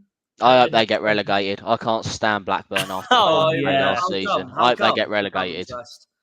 Well, I they've ruined know our why playoffs, now. so Okay, yeah. I know why now. I hope they get Oh relegated. yeah, I know last why. season. Yeah, that Yeah. last game. All right then. There That's we how go. we felt about MK Dons at last season. And Oh look yeah, what I happened. remember that one. Look what happened. We're now in the Championship and they're in League Two. Yeah. Works out. Coventry City. I put 1-1. No points for me. Liam put 2-1, so a point for him. Jack, you put 2-1, so that's a point for you. Harvey England put 2-1 Blackburn. No points for him. Well, we got we've already played Blackburn, Dan, at home. We completely tore them apart. In my Yeah, we honest tore them opinion. apart. They had their fair chances, but we blew them away at home park. 3-0 win. We've got them at the end of the month, so I'm hoping there's a lot of fire in the players' bellies that were still there from last season. I thought you were about to say end of the season. Then I thought, oh no, no, here not we again. go No, again. we got them end of this month, and then in the reverse fixture we got them on my birthday. So I'm sure I know what's going to happen there again. Speaking of teams that we would have loved to get relegated, is that dirty team on the left. Yeah, we like to. They talk have been in League One before, to be fair. They have been in League One before, but that's Yeah, when we they were was in in bad League One financial as well. shit. That is true. We was both in League One. And well, actually, this is just a horrible fixture for me to look at, to be honest with you, because I ain't the biggest fan of QPR at all. He hates both with my Chelsea links, because my dad's a Chelsea fan, obviously, so I'm not a biggest fan of QPR one bit. So I don't like QPR either. This is They're not the my thing we have to a London derby this season. This is not a fixture I like at all. But obviously, Leeds end up 1-0 winners. Harvey got it right with Somerville too. I put Somerville to score. Thank you. I literally switched it very late because I was going to put your London match Perot this to season, score. Dan. It's our only London derby this season, which I mean, 2 points for me. Watford's like half London. We won't really count that. So. Yeah, Watford's not really London, to be honest. No, Liam with 1 point, Jack with 1 point, Harvey England with no points, and Darryl with 1 point. And you got no points for. How do you get no points from this game? Sorry, how on earth do you not predict Leeds United to beat QPR at home? He put a 1-1 draw. I'm very surprised Harvey England put a 1-1 draw. To be fair, I have another spoiler. I have predicted Bristol City to get a point at Ellen Road this weekend, so it could still happen, but it might not. I can understand that because they're a decent team. The only reason why I have is because I don't know. I just feel like they could get something there, but you never know. It could be a stinker. I could get it wrong. One team that saved my skin in this prediction is Leicester. Thank you very much. Give me 5 points from this game. Thank you. Dewsbury Hall with 2, Ian Atcher with 1. They've got too much quality in their side, honestly. Even when Barnes was gone, Tielemans was gone, Maddison gone. Look at the team they still have in Dewsbury Hall, Vardy, Ian Atcher. Dewsbury Hall was one of their main starters as well. But the Ndidi's still there as well. Yeah, I put Leicester to finish. Let's look at their team. I put Leicester to finish 8th before the season started. They got Cody in their team. He hasn't even been playing in the last few weeks. I put Leicester to finish 8th at the start of the season. Just because I thought they'd lose half their team. I believe, is that because of like the Tielemans and Maddison departures or something that could hinder them?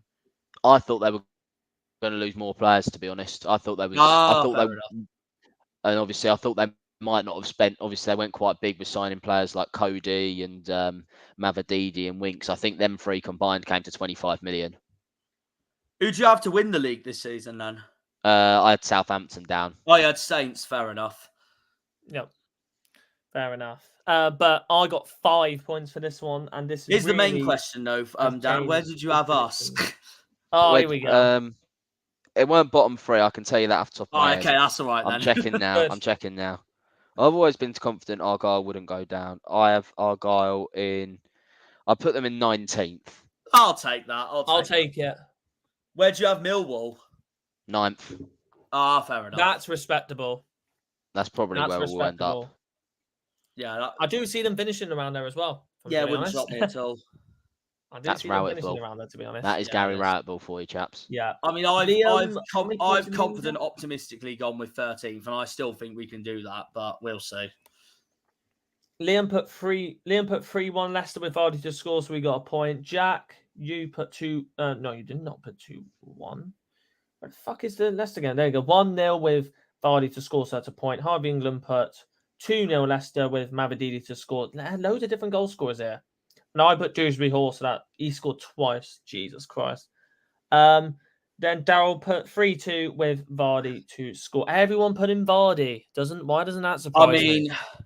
I will admit, I think Preston is going to be my biggest stinker for this season. With and rumours as well saying that Ryan Lowe could be interested in the Rangers job. Rumours. I have a gut feeling Preston's going to be my biggest stinker for predictions this season. I think they'll drop off. I think Preston will drop off. They will drop off. They were never going to be that high anyways. Rosevear says this, and then they come second. No, it's fucking bollocks. Like those last 2 games just proved it. No, they've started to dip on form. So they had their pants pulled down against West Brom. If they want to finish playoffs, they've got to get back to their form again that they were at the start of the season. By West Brom. Oh, they've got a playoffs soon. They wouldn't worry. But one team that looks sure for playoffs is Sunderland. Terrible start. I can't lie. Of the season. I don't know if people agree with me on this, but I personally think right now Leicester, Sunderland, and Ipswich are the 3 strongest teams in the league at the moment. That's just my personal opinion. I don't even think Sunderland will make playoffs. Oh, fair enough. Fair enough. I just think that. Don't get me wrong. They've got a young, exciting team. Too young for me. They haven't got enough experience in there. Yeah, fair enough. But obviously Huggins and Barr scoring for them to sum up a good win for them at the Stadium of Light. And Watford look in trouble at the moment, in my honest opinion. They do not look good at all. They did not look good against us. They just weren't clinical enough against us. Their fans are very nervous at the moment. I swear their managers recently just signed a new contract. Rather unlike Watford sacking their manager when he's doing badly, they've given him a new contract instead. I know. Are they on drugs? They're just going to have to give him a bigger payoff. Yep. He's probably laughing. He knows he's probably going to get sacked. Watford's basically. And that's Liam's darts background coming out of nowhere. That's probably from for his God's stream. sakes. Nah, it happens on stream. I'll just change it back quickly. There we go. God's sakes. Let's get rid of that logo. We don't want that there. Liam. Everyone. As my video said in the Blackburn video, Liam. Yep. Oh, here's the question I've actually wanted to ask you, Dan. I forgot to ask you on Tuesday night, actually. I want to calculate how many seconds in that second half consecutively did Millwall chant, Mill? Yeah. Like, how many seconds precisely was that? I don't know how many. Once we get going, though. Once the ball's going in our favour. It felt like 4 or 5 minutes, I thought that's amazing. Yeah. Speaking of the devil, he's joined us. Can we just we not were very talk loud. about Millwall chant? Oh, bye. Okay. No, we can talk. We can dedicate our whole show to it if you want. Fair enough. No. Like I want to know. I'm actually curious to know how many minutes that was, because I was just there in the Devonport end listening to going, how they can keep going with that word for another 3-4 minutes is mental. Fair play to them. Yeah. There we go. We're close to finishing, Liam, actually. 1 hour, 40 minutes in, but you could still matter. get a couple of your He's still thoughts made in. it at the end of the day. Yeah. Yeah. Well, when we finish the predictions, you can get your thoughts in before we finish, if that sounds like a good idea. Definitely. Mm-hmm. We'll be going for our predictions through it. 2 more to go. Swansea beating Norwich is Right, another this one I that we did did get not right, put on the apart from cards. that it was 2-1, I said 3-1.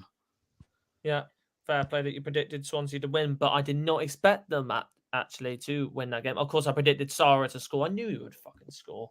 He's been so good for Norwich so far this season. I mean, they both have, Sarah and Jonathan Rowan. Of course, obviously, Dan, you guys have played Norwich already so far this season at the Den. We got absolutely turned over by them. I watched that game as well. Yeah, we were terrible that day. I think that was probably... It's either that or Swansea wasn't very good. I might edge. I'll go with Norwich. I think the fact that I was there, it was a 5:30 a.m. wake up on a Sunday, was pretty horrible. So I'll probably edge that as the worst game so far this season. Oh dear. That's horrible. But for Swansea so far this season, but everyone was saying, "Oh, they're gonna be one of the favourites to go down." After these last 2 results, Duff's definitely puts it that up to the again. side. It definitely puts that to the side. But for points wise, Duff me. And now they're ahead of us. So that just shows how tight the championship honestly got to is. shoot. No worries, John. But points wise for this game, Liam with none. I got 1 with Sarah to score.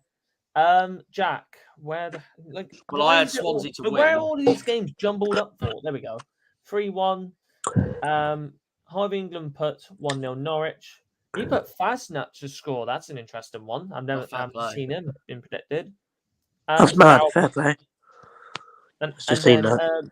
Dow put 2-1 Norwich with Rowe to score. I think a lot of people have been doing that. And then the final one, this was live on Sky Sports as well. And this was the one game I actually thought Rotherham would win for once, and they absolutely blew it. Yep. Last minute winner from Bristol City. This just shows that they're throwing away too many games at the moment. Like they've only got 1 win so far. Have they got the worst home form this season so far? I think they have. I think they actually got the worst away form. I'm gonna have a look. Although, having said that, Wednesday haven't won a time. single game yet, so it could be Wednesday. Yeah, I know that's the whole table. All right, so 21st they are. 21st, yeah, no, they're not. Away they're not form. bottom. They're bottom table. for away form. That makes sense. And watch Rotherham get the bus point at home park. It's written all over it, isn't it? Really. Wait, where are we for home form now? We dropped right down there. 9th. Well, Yeah, I mean, that's we're not top bad, half. though. So I'll take 9th. we're That's top decent half, so so we far. could be worse. Could be worse. You could be this team, and this they all team, look and this terrible, team. don't they? So there you go. Could be worse. Let's not rub it in for Wednesday. Jake's coming on in about 3 weeks. Oh god.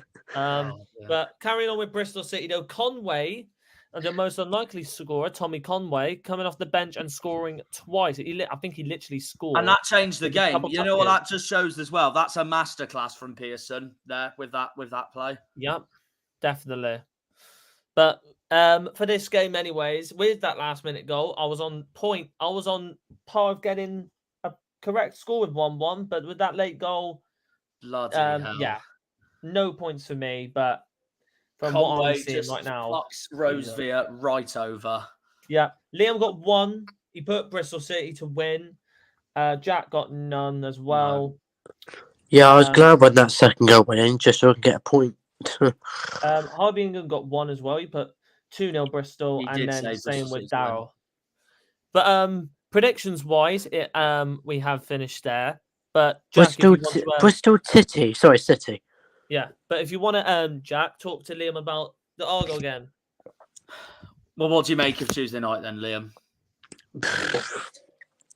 Really, really poor. It's basically like Port Vale all over again, really. That's interesting, actually, because that's exactly what the 3 of us were talking about earlier. Because we had loads of chances, exactly the same as Port Vale. We couldn't hit a barn door. We could be there now and still not score. Yeah, it was that poor. We need to. Enough. Once we get 5-6 chances against Swansea, we got to start taking one of them, because give Cherry Yates a chance. I think that's who he plays for, Swansea. Yeah, he does. Give him a chance. It's in the net, especially with Hazard. Not me being disrespectful to him. It's just true, because that's the way Cherry Yates is this season. normally scores 99% of the time. So we have to go 1-up against them. But in this game, we just couldn't hit a barn door. And fair play to Millwall in the second half. They took their chances. Fleming's really good. I think he's a striker, I believe. He had a great attacking midfielder. Attacking midfielder, yeah. Attacking midfielder, yeah. Yeah, give him a chance. He normally scores it as well. So fair play to him. But their second goal should never counted him in years. What is it? WWE? Do you know what I mean? Like watching The Undertaker versus Kane. Like, what the hell's going on? Like the ref. What's the referee seeing there? Do you know what I mean? I don't know how. I think Tuesday night has just been a terrible night for just referees. I don't know how. Not even just our game. I don't know how Shuey saw it on the touchline, that challenge, but he must have went absolutely mental. But then again, to be honest, that referee for most of that game, fuck me. Then again, that he told for, even if we got the foul, would we have got forward quick enough to get a goal? Probably not. Honestly, I think we had one penalty shout, maybe two. It wasn't a pen. Looking at that, it wasn't a penalty. It was too soft. Okay. It wasn't a penalty. Okay, fair enough then. But yeah, really poor. We need to bounce back against Swansea because if we don't, if we don't win against Swansea, it's backs against the wall. Starting back from the square one and going into the West Brom away game, our away form's really poor. It won't look good, and then we have Sheffield Wednesday at home, and then if we can't beat them, there's real concerns. For what was you going to say? Yeah. No, I was just gonna say, would you agree with Harvey, Dan, and I that you'd say Millwall's been the best team to come home park this season? Yeah, 100%. I mean, they took the game to us. Really, they not like parked the bus, but they defended really well. We couldn't score for the life of us, and fair play to them, really. So yeah, they are the best team to come to us. Definitely.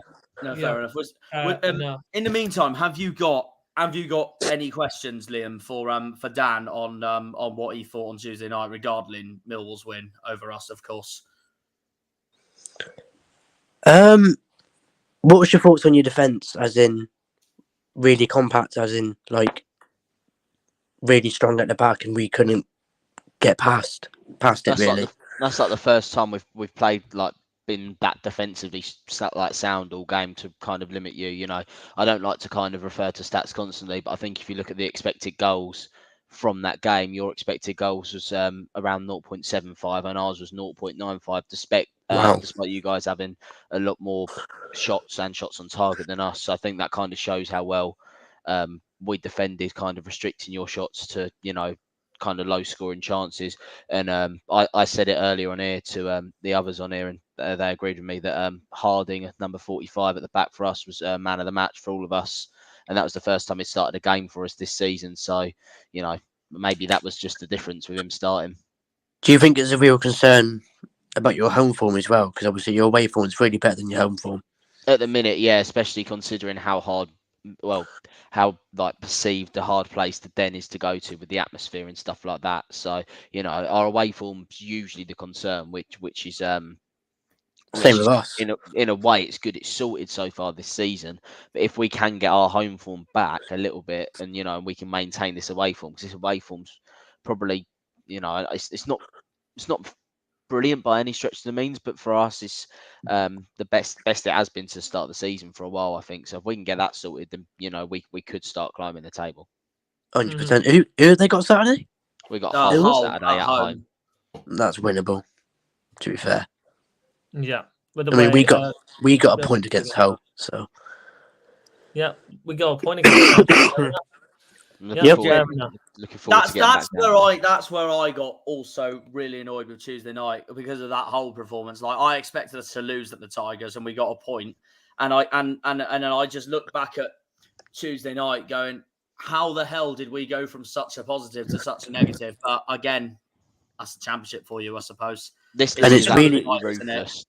Listen, as someone whose team's been in this league for about 5-6 years now, this league is ruthless. You're not on it.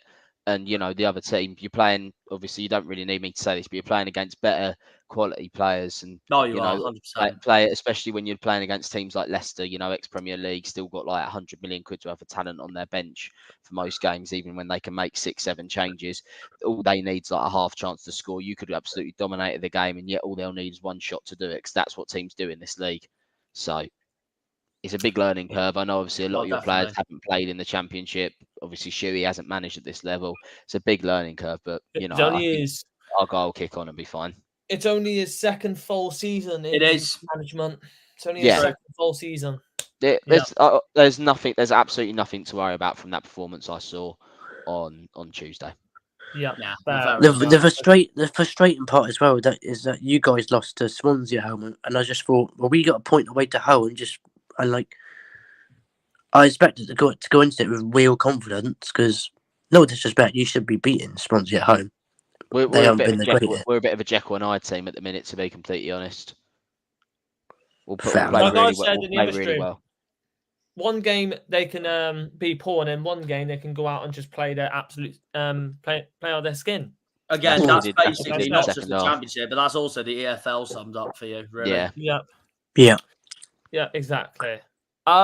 Before we do round this off as well, I will say the predictions scores as well, and then Jack can finish off with his usual outro like he always does. But 8, 9, 10 is the 8, 9, 10. But that was 8.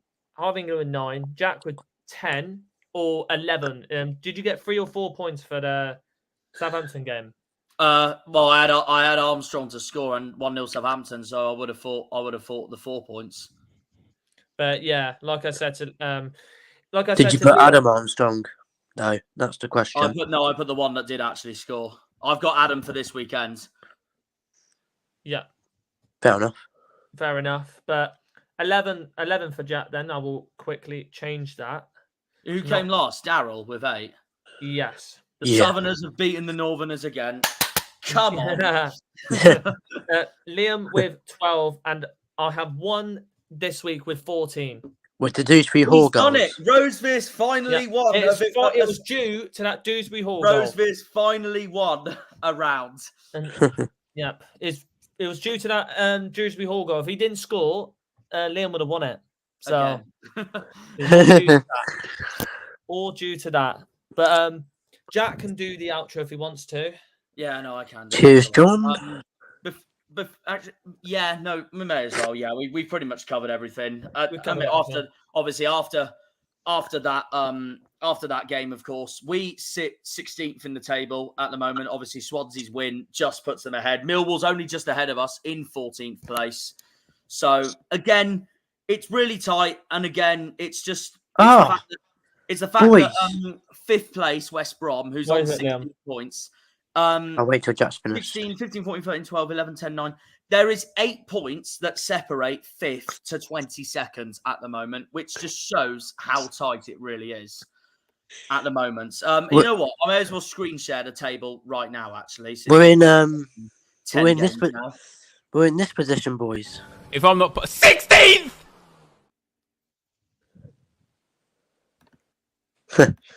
Yeah, we are in that position. So we'll go from bottom to top. So yeah, Wednesday still need to find a win after 10 games. We've got Huddersfield this weekend. Darramore returning to Hillsborough, of course. Rotherham just ahead of them, not doing great either. And they've got a really big test this weekend, going to St Mary's, of course. And then QPR now in that bottom 3 after hitting some poor form, like not 1 in 5 games now, as you can see there. Watford, they've started to hit poor form, which means they're now 21st.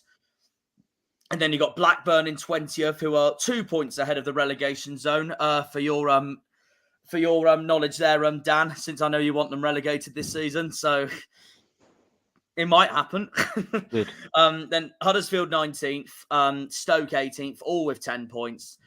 And then, of course, 17th and 16th is the Argyle Way boys and Daryl Johnson, now locked up together in that 16th and 17th place. Obviously, we're ahead of Borough due to our much better goal difference than them at the moment. And then, of course, Swansea are now in 15th place, 12 points. They've now started to pick up their form. Of course, 3 wins in a row now for Michael Duff. And then your team, Dan, Mill, currently in 14th. 4 wins, 4 defeats, 2 draws.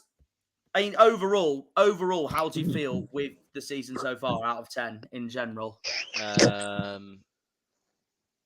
Probably a 6, to be completely honest. It's not a bad start by our standards. The football hasn't been great. It was a big summer of investment. We're all just hoping this could be the year where we make that jump from a kind of 8th, 9th, 10th place team into that top 6. But I think we've got more points on the board at 10 games this season than we did last season. So we just need to, as you can actually see by looking at our goals scored, like near enough every other team is in double. I feel like probably, to be honest, Sheffield Wednesday might be the only team that are probably even worse than we are. Yeah, the entire bottom QPR's three. on 8, Rotherham's also on 9, and Wednesday's on 5. Okay, right, well, there you go. By the way, Harv, who's the Millwall player on the preview phone now? If you're there. I'm pretty sure he'll answer that in a minute once he's off muted and all that. In the meantime, Coventry wraps up that bottom half of the table, now in 13th place with that win they've just secured over Blackburn. And then here's your top 12. Birmingham are the ones that start off the top half of the table in that 12th place, back to winning ways, of course, against Huddersfield. Bristol City just ahead of them, both on the same goal difference and wins, defeats and draws, to be fair.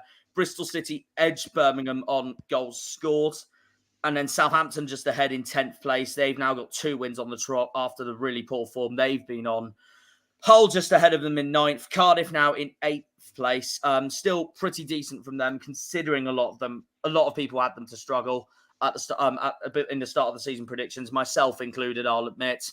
Norwich in 7th, just outside the playoffs. And then there's your top 6. Leeds, West Brom, who's now sneaked into the playoffs with their unbeaten run. They've got their localist rivals this season, tomorrow night, of course, at St Andrews. Sunderland in that 4th place. Preston have dropped off to 3rd place now. Dropped off a few points behind Ipswich now with the 2 defeats they've just had. And the goal difference has gone massively downhill for Ryan Lowe as well. And then your top 2, Ipswich and Leicester, currently the 2 best teams in the league at the moment, which tells you everything. Like Liam said, good news there. But Ipswich and Leicester, currently the 2 best teams in the league at the moment. No arguments there. Of course, Leicester's got Stoke at home this weekend. Hang on a minute, boys. Preston at home. Yes, as Liam produces a meme clip there of a certain man who is very happy with this season so far. We're going to Portman Road at the end of October. Leicester, of course, at the top. Not surprised there. Oh, at all. 1 defeat. Look who's in 7th. That is who's in 7th place. In the I meantime, know, and I've just been deafened. In the meantime, guys, that is the table for you, and I guess that wraps everything up really from this stream. To be honest, so we will be back tomorrow. Anyway, we'll be back tomorrow for the preview. Liam, go ahead with your question for Harvey. Before you was muted, Harv, who's the guy in the thumbnail for the preview? Millwall player. Millwall. Nisbet. Oh, he didn't even play. I don't think.